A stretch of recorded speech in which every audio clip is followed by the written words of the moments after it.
Sinasabi daw 4 years na. 2021 daw siya. Pero if ko mga nag-experience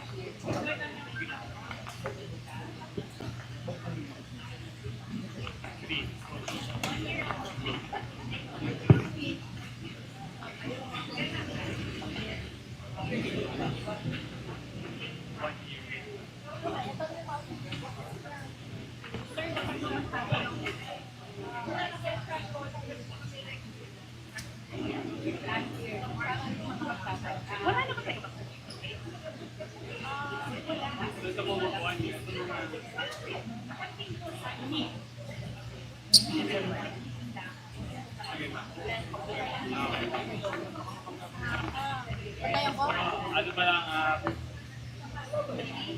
1 year pa lang pero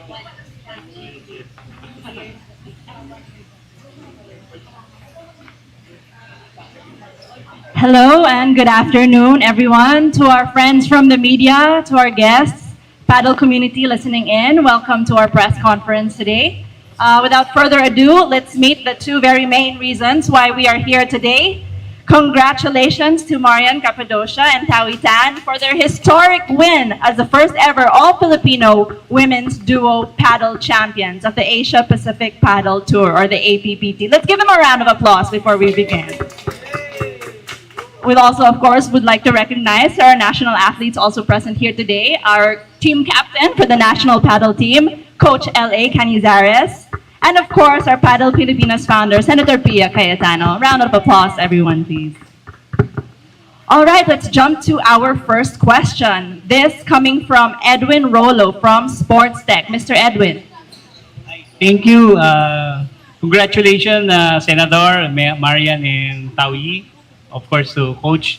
Marian, you're a former, not a former, but you're a multi-titled tennis player, transforming into paddle. So going to the tournament, what were the expectations? Good morning, everyone.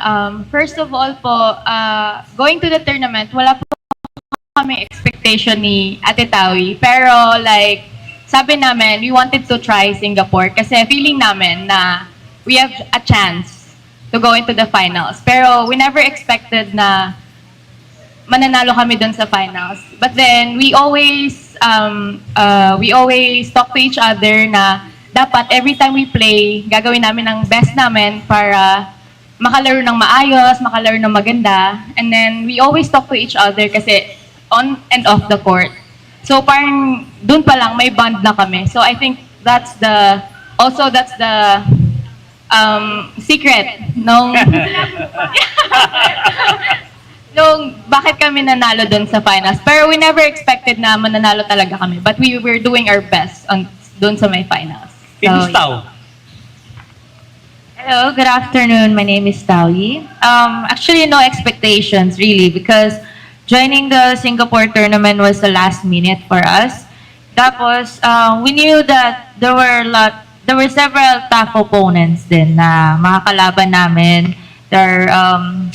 They play paddle more years than us. So, we really didn't expect. We just played the game and gave it out our best inside the court. So, it's really rewarding for us din na yun yung outcome na hindi namin in-expect. Yun lang. Actually, napaka-intense nung game ninyo no? Winning the first set na talagang dikdikan, then Yes. losing the second set. Then coming to the third set, ano yung nasa mind nyo nun? Or ano ang adjustment na pinag-usapan ninyo para i-push yung campaign nyo? Okay, going to the third set po, nag-adjust na po talaga kami because from the second set, we really lose our momentum. And the players also adjusted very well. Our opponents adjusted very well. They played very well. And on the third set, we kind of formulated a solid game plan to each other. We had a strong communication with my partner, Marian, and we tried to execute what our Padel Pilipinas coaches told us during the match. And we really happy that we executed from the last point po. Ikaw, Marian, sanay ka sa mga ganung labanan naman eh. Actually po, nung second set talaga, parang nawala din yung momentum namin. And then like, parang mas nag-stand up sila on the second set. Pero on the third set, doon na kami nag-decide ni Ate Taoyee na we really need this game. So parang sabi namin, let's do our best this time. Hindi tayo magpapa-break ng serve kasi once na ma-break kami, then tuloy-tuloy na yan for sure. So, ayun, nag-decide kami na nailaro talaga yung laro namin, and then, syempre, puso sa may court. And then, yun nga, yung mga coaches andyan, of course, the community, yung Padel Pilipinas andyan for us. So, sabi namin, Ate Tao, this is it. This is our chance. So, gawin na lang natin lahat. Hindi nyo na pinakawalan. Hindi na namin pinakawalan yung game na yun. Kasi, eto na yun eh, doon na kami. So, bakit pa namin papakawalan? So, ayun lang. And then, the support sa may Padel Pilipinas, support ng buong community. Nasa isip namin yun sa court. But then, yun nga, nagbigay siya ng lakas sa amin. So, ayun. Yeah. From no expectation to great achievement. Yeah. You know? Kay Senator, after this, ano po ang plan para sa mga team members natin? Well, I'll ask the coach to discuss that kasi I don't naman get involved in the details of tournaments. Sa kanila naman yon. My goal, having had the experience for how many decades in sports development, from grassroots to elite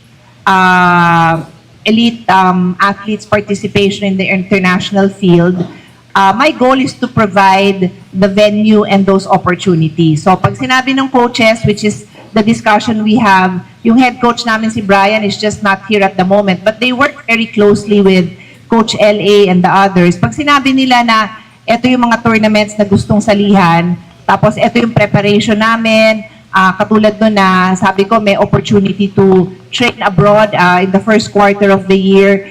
So sila naman nagsasabi sa akin ang needs, and based on the experience I've also had, we try to find the best opportunities, timing-wise din, for them. So, kunyari, pag sinabi nilang laban pa, kasi may laban din sa Singapore back-to-back eh.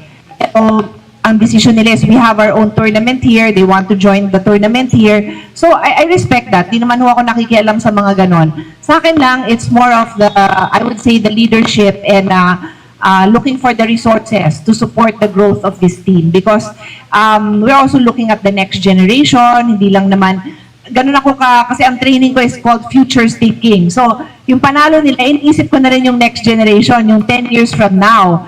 Ano na yun? Sila pa ba yun? Possible naman. Pero may mga juniors na ba silang gumagaling na rin? Dapat naman, di ba? Hindi naman dapat 10 years from now, kaming apat pa lang yung nakikita nyo. Ideally, kaming apat plus the juniors na dinedevelop nila, which is nandyan na rin. So, yeah, I mean, there's a lot of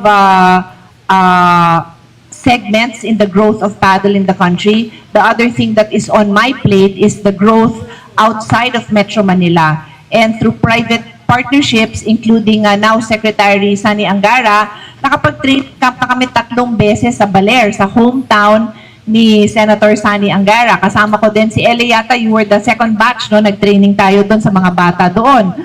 So, meron din tayong private partner with former Congressman Governor Baham Mitra in Palawan.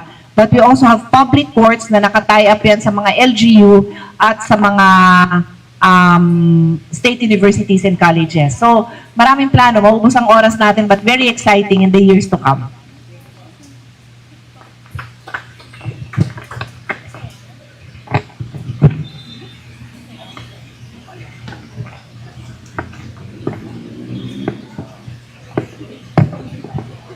Thank you, Mr. Edwin. Due to your question, si Marian was able to reveal their success as Filipino champs earlier on in the presscon. Thank you. Let's jump to Mr. Clyde Mariano from Pilipinas Mirror. Thank you so much.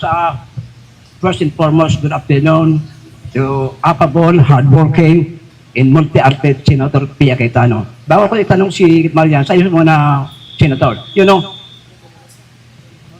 not only to promote padel, ang gusto mo maka-discover ng mga young promising athletes nationwide to share the limelight with other sports. So, paano mo magagawa ito? What is your plan, by the way? Well, for me, it comes easily because I'm very involved in different sports. So, for example, ako, nakaka-survive pa naman ako playing with them because of my background in volleyball.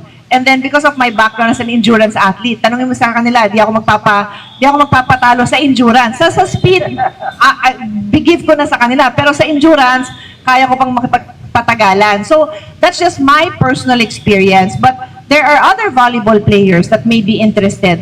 There are football players that have the skill set required to be a good paddle player because magaling ang footwork nila. In fact, in play paddle, we have two coaches already. Well, not yet, isa coach, ayan si Dennis.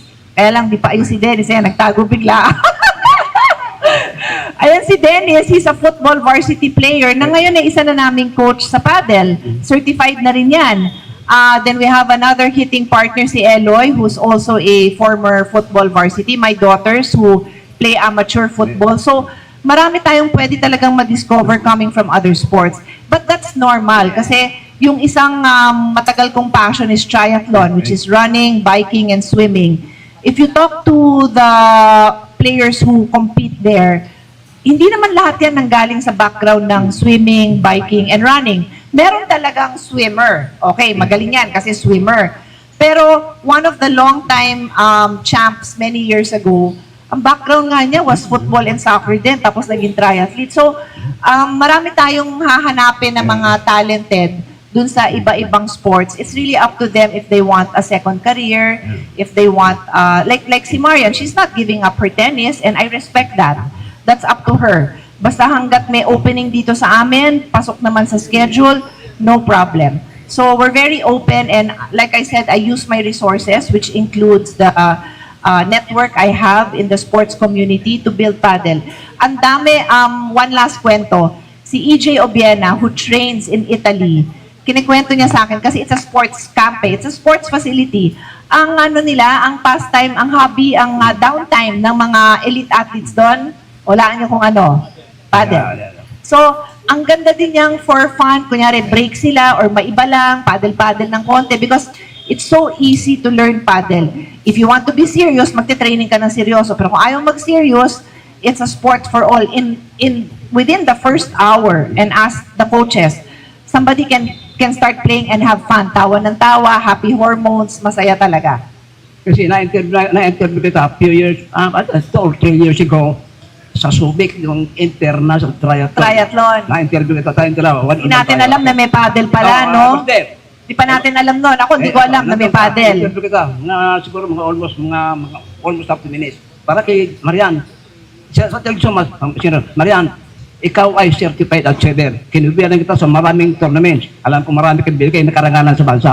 Now, gaano katagal ang partnership niyo with ito? And ano ang bright future ng yung partnership in terms of international competition? Because ang purpose is to give honors to the country. Sorry, again po. Sorry. Gaano katagal yung partnership niyo? At saka, ang purpose yun, hindi lang kayo manalo to give countless honors to the Philippines as padel players. Oh, okay. First of all po, yung partner talaga ni Ate Taoyee is Senator Pia. So, actually, nag-ask lang kami if we can partner dito sa Singapore. So, nagpaalam po kami kay Sen. So, si Sen po, she's very supportive naman. So, sabi niya, go lang. So, we tried the Singapore po. Kasi, nung National Open dito sa MPC, si Sen din po yung nagsabi sa amin na mag-partner kami. So, we tried here sa Singapore. So, ano po, I'm not sure what to say, pero every time na mag-partner po kami ni Ate Taoyee, meron po kasing bond na nabuo. And meron kaming like, na-execute lagi. Every time, meron kaming bagong na-execute together. So, we will try our best po na makalaro pa more internationally with how do you say this? With consent of Senator Pia. But she's very supportive po talaga. And then, yun po yung actually yung pinaka main reason kung bakit namin ginawa yung best namin dun sa Singapore.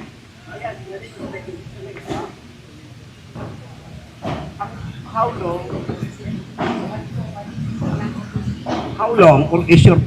long your partnership will go a long way? Hindi ko po kasi masasabi yun eh, but you never know po kasi every time naman mag-partner kami, okay kami eh. So, you never know.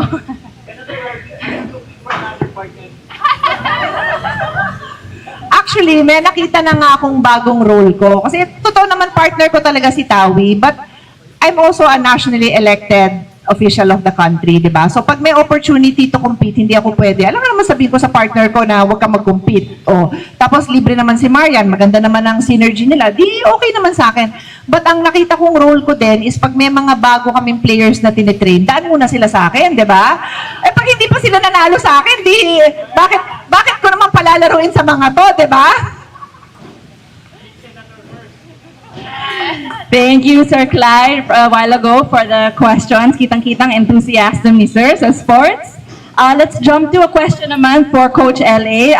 Si Mr. Frank Calapra from Sunstar would like to ask. Coach, how do you assist the opponent ni Taoyee at Marian? How do you assist the opponent? Okay, so yung kalaban ni Marian and ni Taoyee nung finals, matagal na namin nakikita yan doon sa APPT na tournaments. Actually, yung Japanese player na si Kotomi, nakalaban na rin ni Taoyee before Singapore, in Jakarta naman, sa finals din.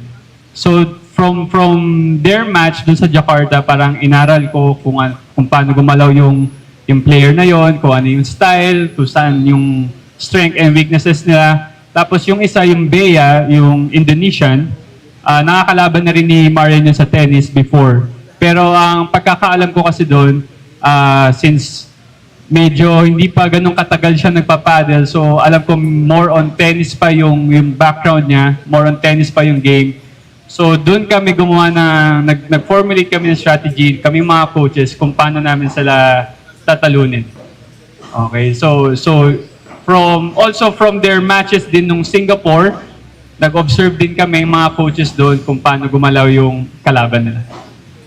To Senator Cayetano, ma'am, sa achievement na ito, umpisa ng pag-akyat ng Padel. So, i-expand mo ba yung national pool mo? I-expand mo? Damihan Yeah, pa? so like I said, yung growth naman ng Padel, specifically yung sa training ng players, sa pag-recruit ng mga bago, andun lang naman ako to support. I leave that in the hands of the coaches kung paano sila nagtitraining. Basta ako yung trying my best to provide the resources. Pagka maganda ang mga tournaments namin dito sa Play Padel, then I'm hoping nakikita din ng mga sponsors na maganda kami magpa-tournament, baka ganahan din sila to support the Philippine team because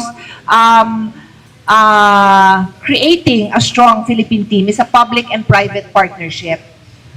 It requires that government can step in and support, which is the support that kinukuha ko from government, but it also can only thrive if there's private support also because hindi naman kaya ng maraming gastos ang gobyerno, di ba? Hindi lang athletes. So, like in my case, hawak ko yung budget ng education. Hawak ko din yung budget ng Department of Health. So, I need to balance all of those pagka nakikita niyo yung mukha ko. O ano ba topic natin ngayon? Health ba? Education ba? Chairman ako ngayon ng Committee on Energy. Energy ba? So, I love it now we create an atmosphere here where you are today, where the private entities can see na ang ganda pala mag-support nito, maganda din to sa what do you call this, sa corporate culture nila, yung mga activities for their own companies, 'di ba? Karamihan ng companies ngayon, meron silang wellness, meron silang mga ano tawag doon? Meron silang mga sports fest. So, this is a great opportunity for them. And then eventually, yung passion nila for taking care of their employees may also extend to may inaalagaan din silang mga sports and not necessarily paddle only, although paddle yung pinupush ko ngayon, and also support our athletes in their growth. So, anyway, idadagdag ko lang kasi kanina nabanggit ko yung growth ng paddle in other parts of the country. And where you can expect public, okay, public courts are in Batangas, in Ormoc, in Siargao. So, pinili natin yung mga destinations na hilig din pasyalan ng mga tao, but then supportive din. Alam nyo naman sa Ormoc, no less than former mayor, now Congressman Richard Gomez is very supportive of sports. My good friend Lucy Torres is the mayor there. So, makakakita kayo, papasyalin natin ang Ormoc pagka nabuo na yung paddle courts doon. And you'll be able to see this growing in about 10 locations in the country, hopefully in the months to come. Is there a move already that Padel will be included in the Southeast Asian Games? May move, diba? I believe that will happen eventually. As to when exactly we are trying to do it, we just came from, maybe Coach LA, you can give some details of our latest Asia Pacific Padel Cup. Kasi yung mga competitors doon, mostly are from Southeast Asia. Coach LA, baka you can elaborate a little bit. So, kailan ba yun? Last month. Yeah. So, like 3 weeks ago, we just had a Asia Pacific Nations Cup in Bali, Indonesia. So, doon sa tournament na yon, it's countries versus countries. Kasama ang Philippines, Indonesia, Malaysia, India, Singapore, Hong Kong. So, yeah, to answer your question, so, nagpo-formulate na yung mga countries ng tournament para matuloy tayo sa Southeast Asian Games. Okay, so nag-start na sa Indonesia, and from what I heard dun sa tournament director na kausap ko, they want to continue it next year, and hopefully we're the host kasi tayo yung runner-up. So kami yung Team Philippines, so from Senator to Marian, Taoyee, me, and my former, our teammates, Mac, Joseph, Brian Sarenas, Coco Alian, Derek Santos, and also our head coach, Brian Casaw. So kami yung pinadala doon, nag-compete kami, and kami yung nag-runner-up. Okay, and yabang ko na din, nung group stage, isa lang yung talo namin. I mean, lahat na ipanalo namin yung game. So kung titignan sa Southeast Asian Games, Philippines yung isa sa titignan na malakas na team. Yeah. Exciting yung next na Southeast Asian Games kung may paddle na. Okay, thank you, Sir Frank from Sunstar. We'd like to turn over now the mic to Mr. Rudy Espiras from Business Mirror. Congratulations. Si Coach LA. Coach, ano bang advice o sikreto binigay mo sa dalawang player? Bago maglaro. Bago maglaro. So, sabi ko lang sa kanila, ayun, so gumawa kami ng strategy before the game. Sundin lang nila, they have to play smart and mag-enjoy sila sa court. Huwag nilang isipin na finals to, na mape-pressure sila, kailangan nilang manalo. And sabi ko lang na enjoy the game, stick tayo sa strategies, saka ayun, do your best, never give up hanggang matapos yung point.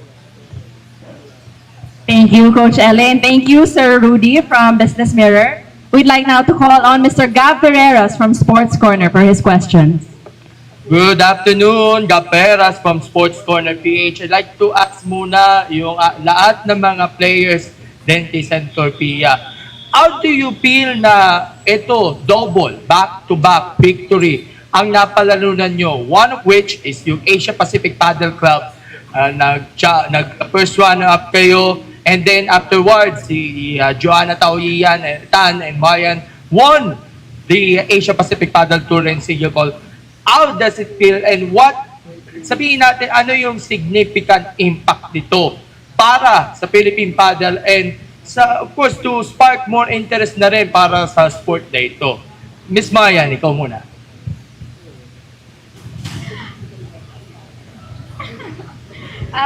Siguro po na-overwhelmed kami sa APPC and also sa Singapore kasi honestly, never ko siya na-feel sa tennis community. I'm sorry to say, pero never ko na-feel yung support, yung, naiyak na ako. Go na! Parang ako yung maiiyak. Kasi I've been like #1 sa Philippines lang for 5 years. Yung naiyak tuloy ako. Pwede pa si Sen na lang po. Mamaya na po ako. Okay, si Miss Joanna muna. How do I feel? APPC was really a big impact for Philippine team kasi talagang buo yung solid yung teamwork namin together. And for the APPT Singapore, it's my first title in APPT Singapore with my partner Marian.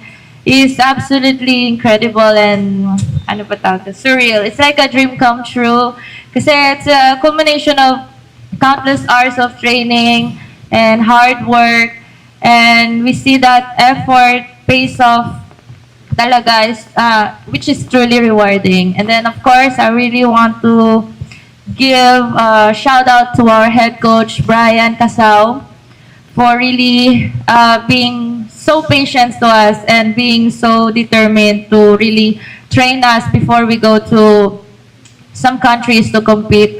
And also sa mga paddle coaches, LA, Coco, again, Joseph, sino pa, si Eric, Dennis, and Arjan, and Coach Mac, yes, na hindi talaga kami pinapabayaan. And of course, todo support sila. And of course, to my partner, Senator Pia, no, hindi siya former partner. She's always my partner, OG partner. Senator Pia Cayetano, who always there for us on and off the court. Kahit nandito po siya sa Philippines during our final match, hindi niya po kami pinapabayaan. Iiyak na yan. Kasi before the match, even the semifinals, she really messaged us. Teka lang. It was a long message for us, me and Marian, that we really have to play our best. Parang isa siyang tao na nagpapa-remind sa amin to be ourselves, just to play our game together, wala kaming isipin. And then, she always there for us, tapos hindi niya kami pinapabayaan again. Tapos, yun lang. And to our bosses, Boss Dwayne, Tito Derek, who always there for us, na hindi siya laging nandiyan sa amin, pero the presence na kahit wala po sila, nararamdaman po namin. Yun. So, thank you for the perspective of our coach, Coach LA. Okay, so on the behalf of the Padel Pilipinas coaches and to play Padel coaches, so it's very inspiring, no, na makakita tayo ng ganitong champions sa harap natin. Well, sila, Taoyee and Marian. Si Taoyee, 1 year pa lang serious nagpapadel. Si Marian, wala pang 6 months nagpapadel. So, nakaka-inspire na within this small time, nakapag-champions na sila. So, it just means na yung quality ng coaching dito sa Play Padel and sa Padel Pilipinas is solid talaga. Maganda yung foundation. So, proud ako sa team ng coaches, me, especially sa head coach namin, kay Brian, and all the other coaches na andyan siya na ginaguide niya kami para tulungan, para sila Taoyee, sila Marian, matulungan namin para lalong gumaling. Okay, and besides sa kanila, i-mention ko na rin na bukod sa kanila, may mga local players dito sa Play Padel na nag-start dito mismo nag-start na nananalo na rin sa APPT. Like, there's this one lady na kasali sa Asia Pacific Padel Tour na si Victoria, na nanalo siya sa mixed amateur. There's also one player na ka-close namin na si Lemo na umabot ng quarterfinal. So, super nakaka-inspire on the behalf of the coaching staff of Play Padel and Padel Pilipinas na may mga geta tayong winners. And may nakikita na yung result ng training dito is talagang maganda. Thank you so much, Coach LA. Madam Senadora, your thoughts? Ay, Okay, meron wait po lang. ako idagdag na, kasi they're saying na merong quote na it takes a village to build a champion. So, ako po, ito yon, yung Play Paddle, yung community, Senator Pia, Sir Derek, Sir Dwayne, and then all the coaches and the teammates po. So, ito yon na dito ko na-feel na meron akong village na pwede sadalan. Dito ko na-feel na merong village na sumusuporta sa akin. Ayun. So, ayun, I'm very thankful lang sa Play Paddle and Padel Pilipinas. I still have my tennis career naman po, but then, siguro ito yung ticket ko, yung Singapore, to decide. Pero we'll see. So, ayun po. Basta, I'm very thankful po kay Sen, kasi sobrang supportive niya sa the whole team, to the whole team. So, yun po. Okay, Madam Senadora, your thoughts muna sa win, and I have one question, pero thoughts muna. So for context, as a child advocate, no, child welfare advocate, yung una ko narinig yon statement yun, it takes a village to raise a child. Kasi yung statement na yon comes from it's a whole of community, government, and private sector na tulungan ng isang nanay na palakin yung baby niya. Kasi we live in a culture, not just the Philippines, all over the world, na nanay lahat, di ba?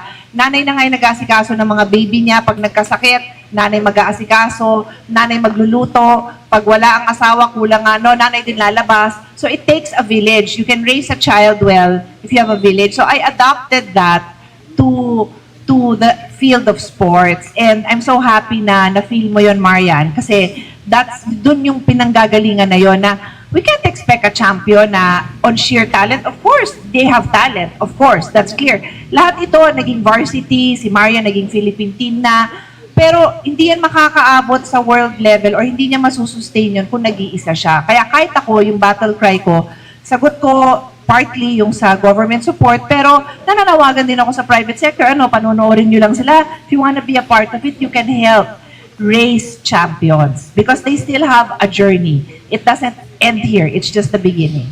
So ano na yung gusto mong sagutin ko? Okay, last question for Ma'am Senator. Senator Pia, of course, naniniwala tayo, of course, sa paddle is one of the fast-rising sports of racket sports na yun sa Pilipinas, and ikaw yung isa sa mga tumataguyod niya ng sports sa ngayon. Pero pagdating niya sa last part of 2024 and 2025, do you think kaya ba na i-sustain ng Padel Pilipinas ang success na nagawa natin ng ating Philippine Padel Team and yung iba pang mga gagawin yung pang mga projects like yung mga pagtatayo ng mga infrastructure projects, mga bagong paddle courts, at of course, tuloy-tuloy na training na rin ng mga paddle coaches. Thank you and God bless. So I'll just summarize na yung role ko is to provide the vision. Along with my partner, si Dwayne Santos, who's the Sec-Gen of Padel Pilipinas.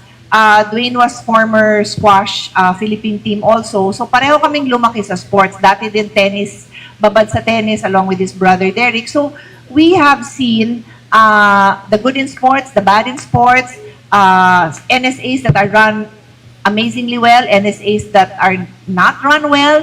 So it's really a matter of me having had the experience and the opportunity to see everything and to be able to put into place all the best practices to make this a great national sports association. I can't do it alone. That's why I'm always trying to inspire the players, the coaches, on what that vision is to stay the course. It doesn't mean na natalo ka ng isang tournament. Wala na, nasira ng division. Of course not. Progress is never linear. Progress is like this. You go up, you go down. You go up, you go down, down, up, up, up, up, down. At the end of the day, you look at the long term and basically you went all the way up. That's how it has to be. And it can't be just a focus on the elite players. That's ridiculous. You have to also spend time with grassroots. So today, even though may presscon, I was having another conversation about the grassroots because it has to be part of the conversation. I was following up with my team about the courts because unlike basketball and volleyball na kahit saang probinsya ka pumunta, meron kang makikitang basketball and volleyball court. Hindi mo naman makikita yung paddle court. Eh ako nga, 3 years ago, wala naman akong alam na there's such a thing called paddle. I assume ganun din yung mga kababayan natin hanggat makabuild tayo. So, yung isa pang kasabihan is, If you build it, they will come. So let me leave it at that. Thank you also, Sir Gab, for your questions. I think safe to say, yun yung favorite questions ng ating champs at pinaiyak niya mo sila. Okay, before we end today's press con, we have one more media friend who would like to ask. Let me turn over the mic to Mr. Ivan Saldejeno from Dugout PH. Dahil may naglapag ng tsaa, napainom ng tsaa. So anyway, so with that said, Senator Pia first kasi nga, naglapag na ng tsaa si Marian. How are you assuring na she feels more at home sa paddle than sa kabilang channel? Okay. Oh, I can't say that. That has to come from here. As a lawyer, I will tell you that's hearsay kung nagaling sa akin. Kasi hindi naman ako yung nagsabi nun siya, di ba? So siya yung dapat tanungin mo. But what you can ask me is, did I intentionally create that environment? Of course. Why would I want my coaches and my athletes feel that they are alone? Ba't pa ako nag-abala? That's why ako nag-abala to put up Padel Pilipinas, because I want the athletes and the coaches to feel supported. I cannot promise that every step of the way, lahat ng gusto nila mabibigay. Pag sinabi lang magte-training sila 1 taon sa Spain, eh baka ibenta ko yung bahay ko para magawa ko yun. Di ba? Kawawa naman yung mga anak ko. But if they say they want that, I can find a way. Hindi naman siguro 1 taon. So that's my assurance. That's the part that I can. Nasa sa kanila kung ano yung feelings nila doon, di ba? Hindi ko na kayang idikta yun. Basta I will provide that environment. And my hope is we will continue to find players and coaches who appreciate those opportunities. Because meron din naman ibang NSA na nagpo-provide ng opportunity pero hindi pa makahanap ng players who are the right fit, di ba? So that's always my prayer. It has to be a right fit. You can also find somebody who's very talented pero hindi siya the right fit for various reasons. Possible na hindi niya mabigay yung time dahil I don't know, baka may iba siyang inaabala or whatever. So thankfully, we have a group that is the right fit, and I'm happy to support using all the possible resources I can get my hands on for their growth. Thank you, Senator Pia. So now to Coach Ellie, kasi I noticed this start at the back, this Play Padel Open. And it looks like it's starting today. So what's that all about? So the tournament, this is the second Play Padel Open. So starting today, October 10 hanggang October 13. So just to give you information about it, we have 130 entries with 6 categories. We have intermediate men's A and B, intermediate women's A and B, and also men's open and women's open. So fun fact lang na itong Play Padel kaka first year anniversary lang. So yes, congrats sa atin.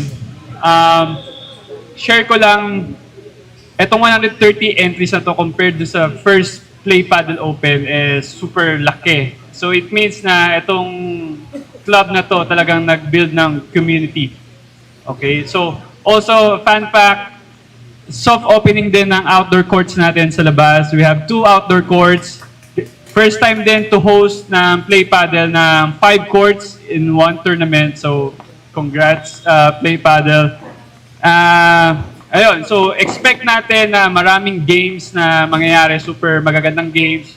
Ang daming, also yung national team nasa tournament din. So talagang makakita tayo ng mga bakbakan laban ngayong tournament. So I mentioned na may intermediate B, A, and an open. So what's the difference between the 3? Also, yung intermediate A and B, so pag nasa A ka, so medyo broad kasi yung level ng intermediate. So hinati natin yung group into A and B. Yung A yung high, parang high intermediate. Yung B yung nasa mid and low intermediate. So yun yung difference ng intermediate A and B. LA, ikaw din magkikwento nito. Cue lang kita. What did we see when we were in Spain? Like, ilan categories yun? Ano ba yun? So, nung nag-Spain kami, well, si Senator Pia, Taoyee, and my partner Mac, nag-Spain kami this March. So, nung nag-tournament kami, super daming categories, and tas halo-halo, walang gender. Actually, si Taoyee tsaka si Senator nakalaban din namin ni Mac. So, yes. Pero doon, halos lahat ng levels meron. Ang dami na lang subcategories. Kaya, yun, that's our goal. Ganong kadaming categories para maging fair sa lahat and para ma-enjoy din ng mga players natin. Okay, bonus question kasi nga, you mentioned na nagrambulan kayo sa Spain. So obviously, napakabihira sa mga tournaments may injured dito na men's versus boys versus girls. So, kumusta experience na yung facing off despite different genders nga?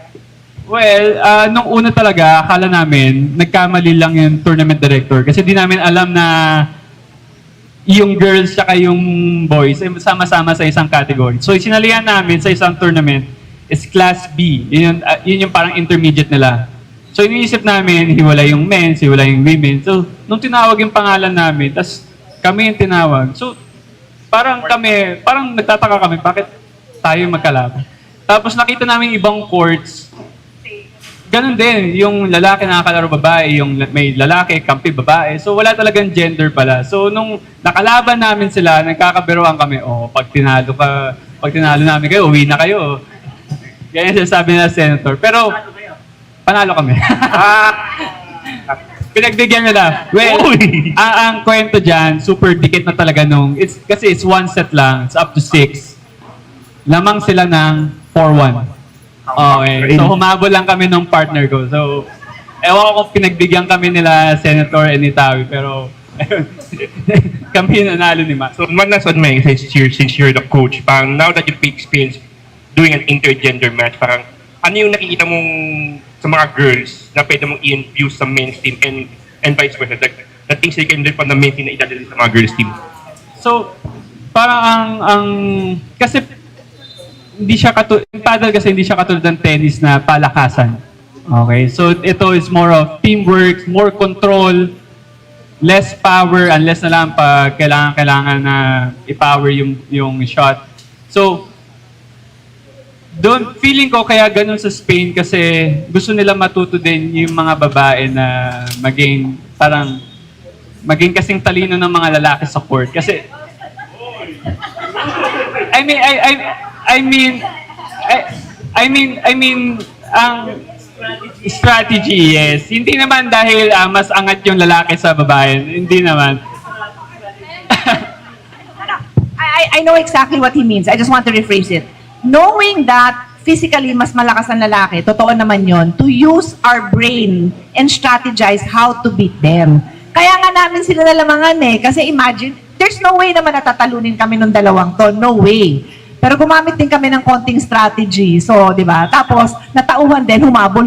But that's part of the pressure, di ba? Na-pressure sila. I could say sometimes women are good under pressure. Maybe that's one lesson, guys. Because, I don't know, for me kasi, it's nice to, they said communication. That's so good kasi nalalabas mo yung feelings mo. Partner, ganito tayo, ganun. Anyway, that's what you meant, right? So, yun lang. Dagko lang. Yeah, meron. So yung champion natin is 50,000. The runner-up is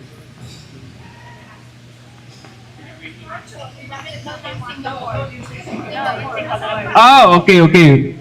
So sila ang makakasagot. The cash prize for the champion is $1,600 and for the runner-ups is $800. Yung ibibigay natin dito from me and from Play Padel, mas malaki doon as your prize. Hindi nga incentive I wanna be sure I didn't tell them na pag nanalo kayo kasi ayoko nang ganun sila mag-isip. After the fact ko yan binibigay sa kanila. Kita niyo po, very supportive si Sen.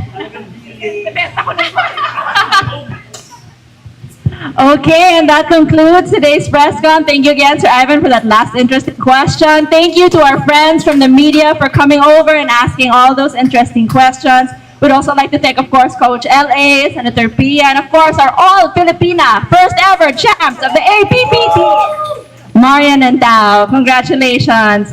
Can we stand for a group picture, please? Thank you. Good afternoon, everyone.